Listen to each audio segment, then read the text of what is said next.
हरे कृष्णा कृष्ण कृष्ण हरे हरे, हरे राम राम राम हरे हरे।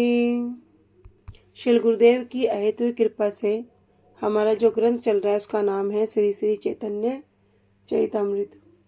श्री श्री चैतन्य चैतामृत ग्रंथ के अंतर्गत हम श्रवण कर रहे हैं मध्य लीला 20वां अध्याय, जिसमें हम पहुंच चुके हैं प्यार संख्या 271 और पेज संख्या 267 पे।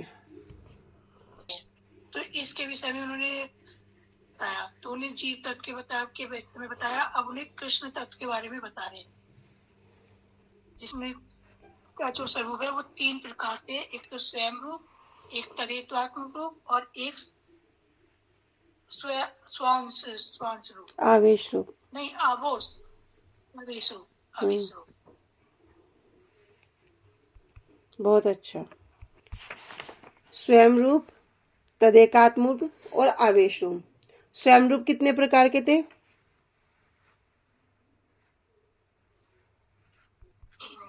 स्वयं रूप में श्री कृष्ण स्वयं है, गोप रूप में ब्रजेंद्र कृष्ण के रूप में, और स्वयं प्रकाश में वो भाव और आवेश से भिन्न हो जाते हैं। मतलब जैसे कि बलराम प्रभु, और जैसे कि रास में गोपियां, और जिनसे विवाह किया था 16,000 महर्षियों से, वो उसमें।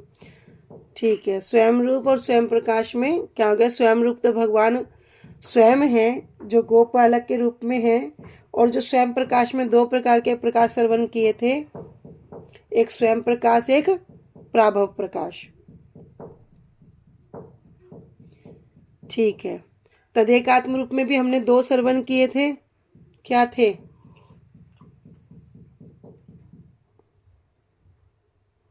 एक प्रारंभ, एक विलास।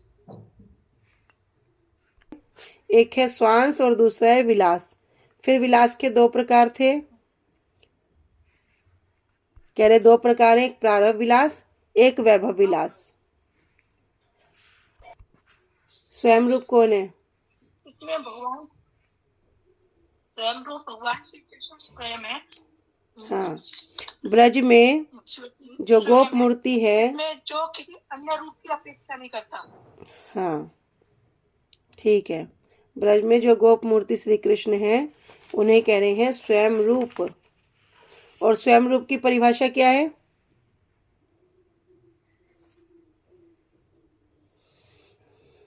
दीदी, स्वयं रूप की परिभाषा यही है कि श्री कृष्ण का वो रूप जो किसी अन्य रूप की अपेक्षा नहीं करता। हाँ, जो किसी अन्य रूप की अपेक्षा नहीं करता, अर्थात वो क्या है? स्वतः ही सिद्ध। तो श्री कृष्ण का ही वो स्वयं रूप कहा जाता है। और श्री कृष्ण की जो गोप मूर्ति है, जो गोप बालक है, वही क्या है? स्वयं रूप है। ठीक है। तो अभी तक हम श्रवण कर रहे थे कि किस प्रकार यहाँ पर श्रीमद् भागवतम का एक उदाहरण दिया गया था कि जब महाराज परीक्षित तो प्रश्न कर रहे हैं, क्या प्रश्न किया था कि जीव किस तरह से इस भौतिक जगत में आकर गिर जाता है। किससे प्रश्न कर रहे हैं? श्री सुखदेव गोस्वामी जी से। तब सुखदेव गोस्वामी जी उत्तर दे रहे हैं, जो चतुर्थ श्लोकी भागवत है उसके विषय में वहां वर्णन करके वहां पर बड़ा सुंदर उत्तर दे रहे हैं कि जो ब्रह्मा को भी 1000 जो दैव वर्षों तक कठोर तपस्या करने के बाद जिसको स्वयं कृष्ण ने बतलाया था, तो उस समय जो ब्रह्मा को जो आध्यात्मिक जगत और जो उसकी दिव्य जो प्रकृति है उनका उन्होंने दर्शन कराया था। किसमें बता रहे कि प्यार संख्या 270 में पूछ रहे हैं, श्रीमद् भागवतम में से जो वर्णन किया कि जो जीव है वो किस प्रकार यहाँ पर इस जो संसार कारागार है, संसार दावानल है, संसार असार है, फिर इस संसार में आकर क्यों गिर जाता है?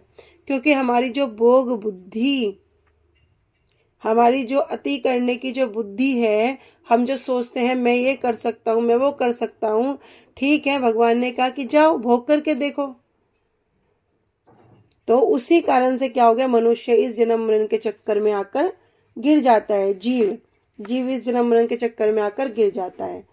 तो जब कह रहे हैं कि जब ब्रह्मा जी को भी चतुर्श्लोकी में कहे गए तत्व ज्ञान के उपदेश के प्रसंग में जब बतला रहे हैं, तो उससे पहले सृष्टि के प्रारंभ में भगवत दर्शन के लिए भी ब्रह्मा जी ने क्या किया, उन भगवान की 1000 साल तक तपस्या की।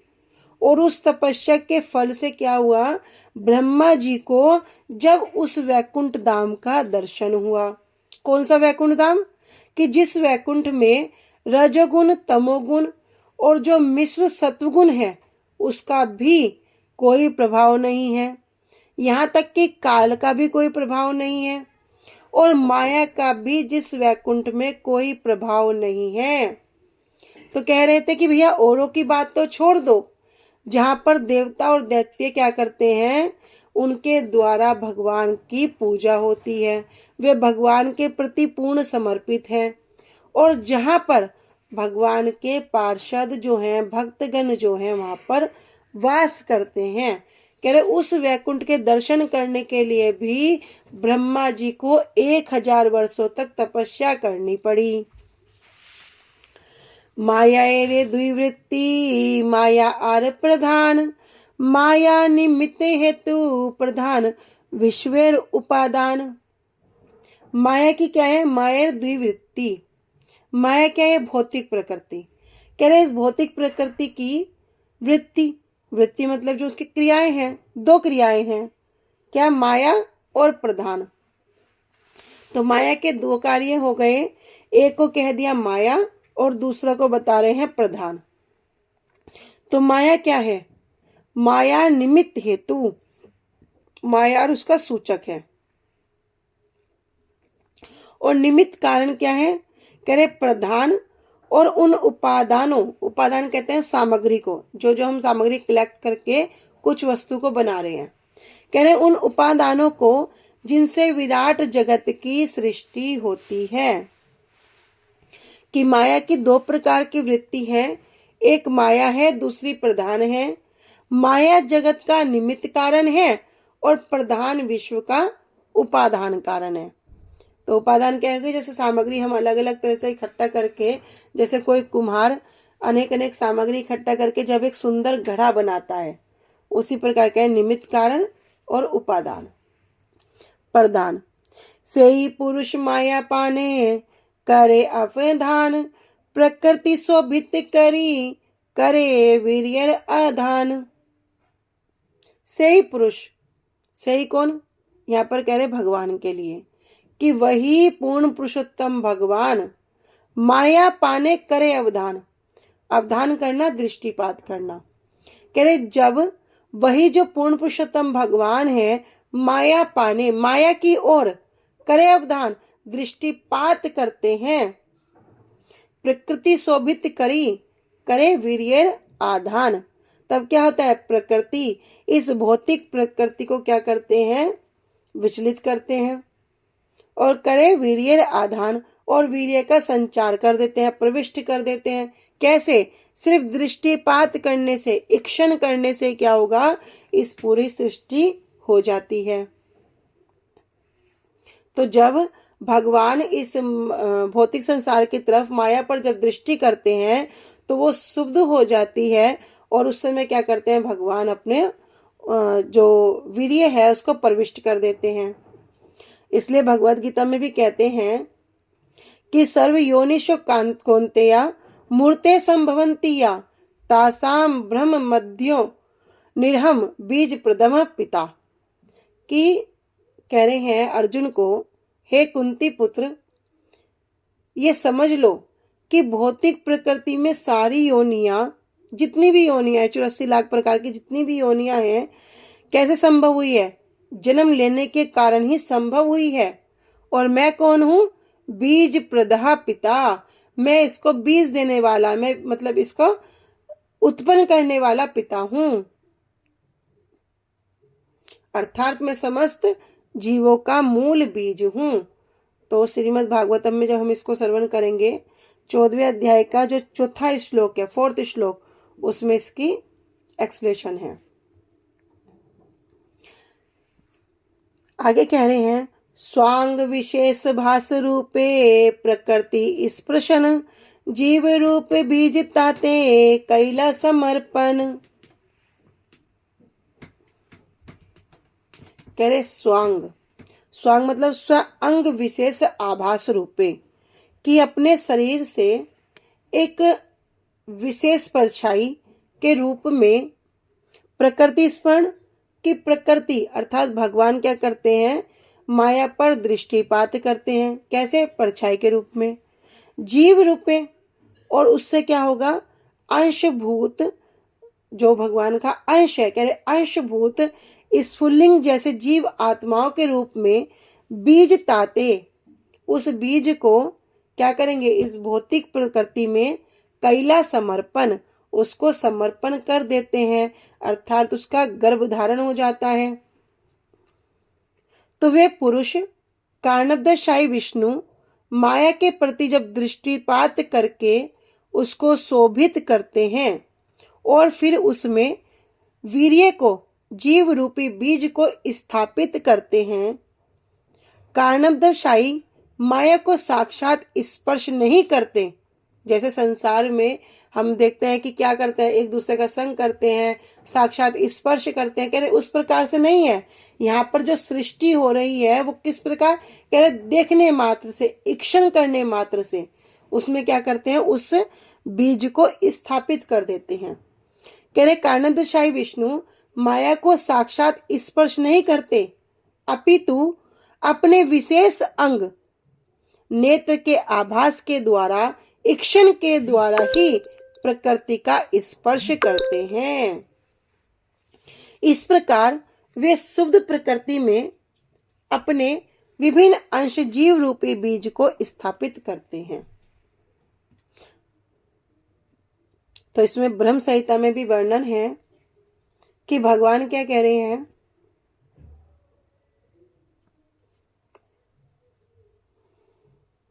कह रहे अंगानि यस्य सकले इंद्रिय वृत्तिमन्ति पश्यन्ति पान्ति कलियन्ति चीरम जगन्ति आनंद चिन्ह में सद उज्ज्वल विग्रहस्य गोविंदम आदि पुरुषम तमहम भजामि। तो जब ब्रह्मा जी उनकी स्तुति करते हैं तो कह रहे हैं कि अंगानि यस्य सकले इंद्रिय वृत्तिमन्ति, भगवान की समस्त इंद्रियां कैसी हैं, भगवान की समस्त इंद्रियां कोई भी कार्य कर सकती है। ऐसा नहीं है जैसे हमारी इंद्रियां हैं, आंख से हम सिर्फ देख सकते हैं, हाथ से सिर्फ अपने घर के कार्य, खाना पीना जो काम कर सकते हैं, पैरों से सिर्फ चल सकते हैं। हमारी इंद्रिय क्या है, उनकी एक लिमिटेशन है, किंतु भगवान की इंद्रियों की कोई लिमिटेशन नहीं है। अगर साधारण शब्दों में समझें तो आंखें क्या कर सकती है, जनेंद्रियों काम कर सकती है। उनसे संतान उत्पन्न करने के लिए उन्हें जनेंद्रियों की आवश्यकता नहीं पड़ती। क्या कर सकते हैं, आंख से भगवान भोजन स्वीकार कर सकते हैं, कान से बोल सकते हैं, किसी भी इंद्रिय से कोई भी कार्य कर सकते हैं। तो निसंदेह कृष्ण क्या है, अपने शरीर के किसी भी अंग से किसी भी जीव को उत्पन्न कर सकते हैं। तो यहाँ पर कह रहे स्वांग विशेष आभास रूपे, अर्थात जिस रूप से भगवान इस भौतिक जगत में जीवों को उत्पन्न करते हैं उसकी यहाँ व्याख्या कर रहे हैं।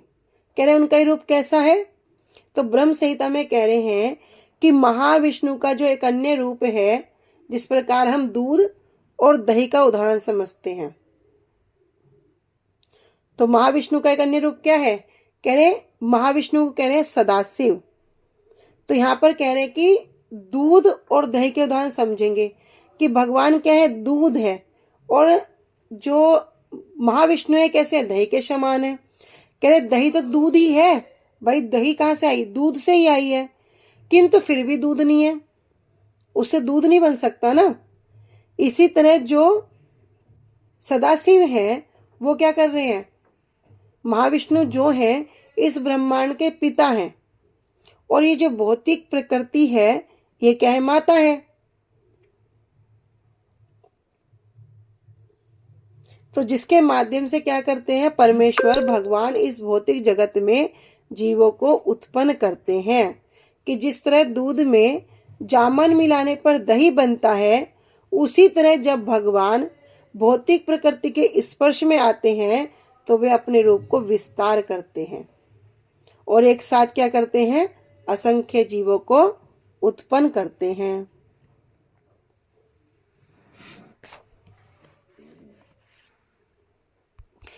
तो दीपदान कर रहे हैं तो सब दीप दूर दूर जा रहे हैं।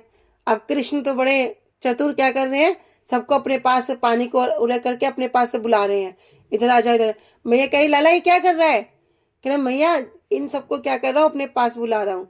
तो मैया कह रही उनको ही बुला ले, वे जो चले गए। कह रहे मैया मैंने क्या सबका ठेका ले रखा है मैंने क्या सबका ठेका ले रखा है, जो मेरे लिए एक कदम भी बढ़ाएगा उसकी मैं पूर्ण रूप से रक्षा करता हूँ। तो भगवान भी ऐसे ही है। अभी हम जितने भी शरीर के माध्यम से जो भी हम देखते हैं, खाते हैं, पीते हैं, अपने लिए जो भी करते हैं वो सब क्या है, भोग है। किंतु जब यही वृत्ति हमारी ठाकुर की सेवा के लिए हो जाएगी, फिर क्या हो जाएगी, ये फिर सेवा हो जाएगी। भाव बदल गया, सेवा हो गई। भाव क्या है, मैं खाऊंगा, मैं पहनूंगा, मेरे पर अच्छा लगेगा, ये वृत्ति हो गई, भोग हो गया।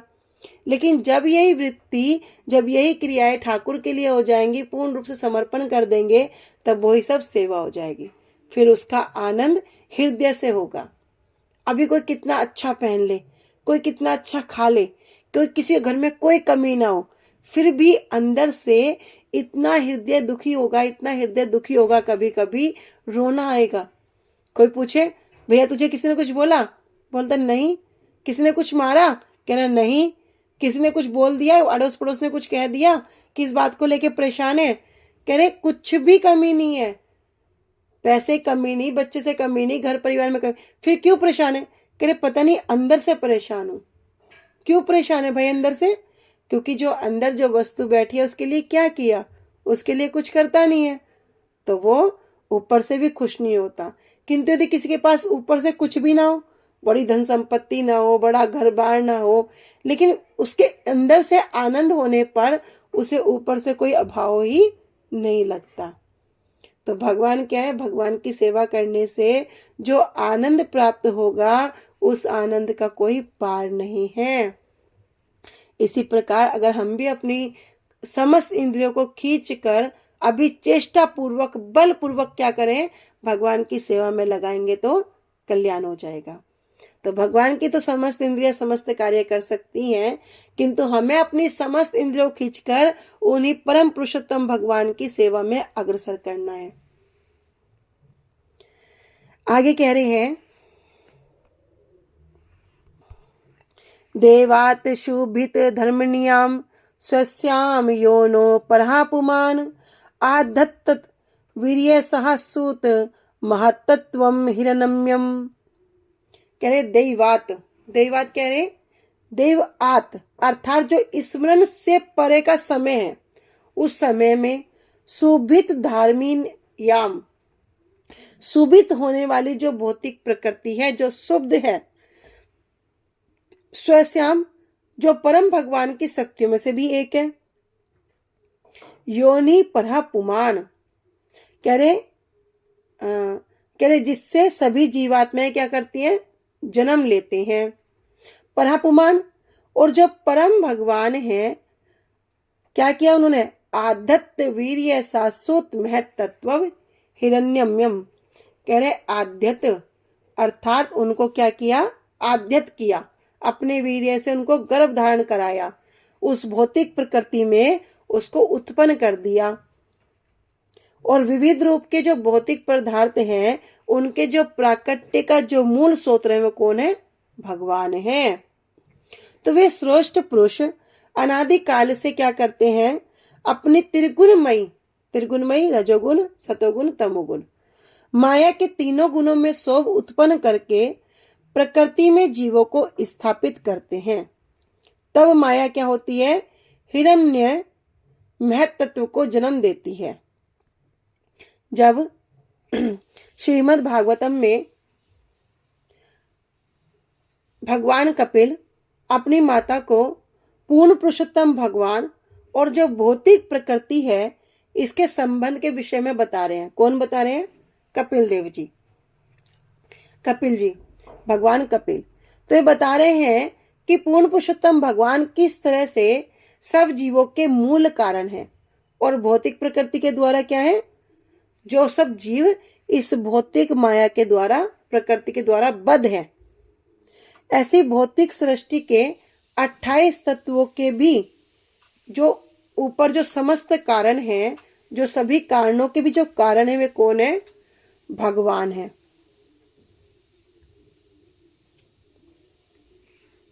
तो महत्व के विषय में हम आगे श्रवण भी करेंगे। तो देवहूति के द्वारा पुरुष और प्रकृति के लक्षणों की जिज्ञासा करने पर भगवान कपिल देव ने उनको महद आदि 28 तत्वों का वर्णन करके उनके अधीश्वर तत्व पुरुष अवतार भगवान और उनके जीवों के प्रकट होने का वर्णन कर रहे हैं। कालवृत्त्या तु माययाम गुणमयाम अधोक्षजा पुरुषेन आत्मभूतेन वीर्यम आद्यत वीर्यवान। फिर से उसी बात को थोड़ा सा समझा रहे हैं। कह रहे काल वृत्तियां, काल वृत्तियां कुछ समय के बाद सृष्टि के जो निमित्त कारण के रूप में तू मायायाम, मायायाम अर्थात जो भौतिक प्रकृति में, गुणमयाम भौतिक प्रकृति के जो 3 गुण है, रजोगुण सतोगुण तमोगुण, अधोक्षजा जो अधोक्षज है, जो पूर्ण पुरुषोत्तम भगवान है। अधोक्षज किसको कहते हैं, अधोक्षज कहते हैं, कह रहे उनके समान की, उनके ऊपर की बात तो छोड़ दो, जिनके समान भी कोई नहीं है। कह रहे वे अधोक्षज, वे भगवान, उनके द्वारा पुरुषेन आत्मभूतेन वीर्यम आद्यत वीर्यवान, पुरुषेन जो भौतिक प्रकृति के जो भोक्ता के द्वारा, आत्मभूतेन जो उनके श्वास से जो विस्तार है, वीर्यम आद्यत वीर्यमान, उस वीर्य को क्या किया, स्थापित किया। किसके अंदर, प्रकृति रूपी गर्भ के अंदर स्थापित कर दिया। तो कालक्रम में जो पूर्ण पुरुषोत्तम भगवान है, जो महावैकुंठनाथ हैं, उन्होंने अपने श्वास विस्तार, महाविष्णु का जो विस्तार है, उसके द्वारा भौतिक प्रकृति के गर्भ के भीतर जीव रूपी वीर्य को स्थापित किया। तो श्रीमद् भागवतम में से वर्णन कर रहे हैं कि जीव किस तरह से भौतिक प्रकृति के संपर्क में आते हैं। कह रहे जिस प्रकार स्त्री पुरुष के संसर्ग के बिना संतान उत्पन्न नहीं कर सकती, संसारिक रूप में देखते हैं, उसी तरह भौतिक प्रकृति भी पूर्ण पुरुषोत्तम भगवान से संयोग किए बिना जीवों को जन्म नहीं दे सकती। भगवान किस तरह सारे जीवों के पिता हैं, इसका भी इतिहास है। और प्रत्येक धर्म में ईश्वर को सारे जीवों के परमपिता माने जाते हैं। कोई भी धर्म हो, ईसाई हो, मुसलमान हो, सब हो। कह रहे ईसाई धर्म के अनुसार परमपिता ईश्वर जीवों की सारी आवश्यक वस्तुएं प्रदान करते हैं, इसलिए वे प्रार्थना करते हैं हमें हमारी आज की रोटी दे। और जो धर्म परमेश्वर को परमपिता नहीं मानता, वह कैतव धर्म अर्थात ठगने वाला धर्म कहलाता है। कैतव समझते हो? श्रीमद् भागवतम का जो पहला ही श्लोक है, जो हम कहते हैं ना, वस्तु निर्देश धर्मे प्रज्जित कैतव अत्रो, कैतव कपटता, उसको क्या किया, उसमें से निकाल दिया। कह रहे इसमें जो कपट बता रहे मोक्ष, कह रहे मोक्ष धर्म अर्थ काम, यहाँ तक कि मोक्ष के लिए भी जगह नहीं छोड़ी। वो मोक्ष भी क्या है, कैतव है, कपटता है। तो कहे धर्मे प्रज्जित कैतव अत्रो परमो निर्मल सारनाम सताम वेद्यम वास्तव अत्र वस्तु सिद्धम तापत्र्योन्मूलम श्रीमद् भागवते महामुनि कृते किंबा प्रेरी ईश्वरा। इसलिए श्रीमद् भागवत में क्या करें, किसी प्रकार का भी कपट नहीं है। यहाँ तक कि धर्म अर्थ काम मोक्ष 4 पुरुषार्थ हैं, उनको भी बाहर निकाल दिया है। इसलिए इसको कहते हैं पंचम पुरुषार्थ। पंचम पुरुषार्थ क्या है? हाँ, प्रेम। पंचम पुरुषार्थ है प्रेम। इसलिए कह रहे कि जो धर्म जो परमेश्वर को परम पिता नहीं मानता, वह क्या है, कैतव धर्म है, कपटता है। और श्रीमद् भागवतम में क्या कर दिया, ऐसे धर्म को स्वीकार नहीं किया। इसलिए हम श्रवण करते ना, आराध्यो भगवान ब्रजेस्तन्यो तद्धाम वृंदावनम रम्या काचिद उपासना ब्रजवधुर वर्गेन कल्पिता श्रीमद् भागवतम प्रमाण अमलम प्रेमापुमर्थो महान और श्री चैतन्य महाप्रभु मतमिदम तत्रादरो न परा। भैया अन्य किसी मत की आवश्यकता नहीं है। श्रीमद् भागवतम के गए अमल पुराण, ये क्या है जिसमें किसी प्रकार का मल नहीं है। प्रेमापुमर्थ महान क्या है, पंचम पुरुषार्थ है। ये पंचम पुरुषार्थ क्या है, प्रेम, प्रेम देने वाला है। तो कह रहे हैं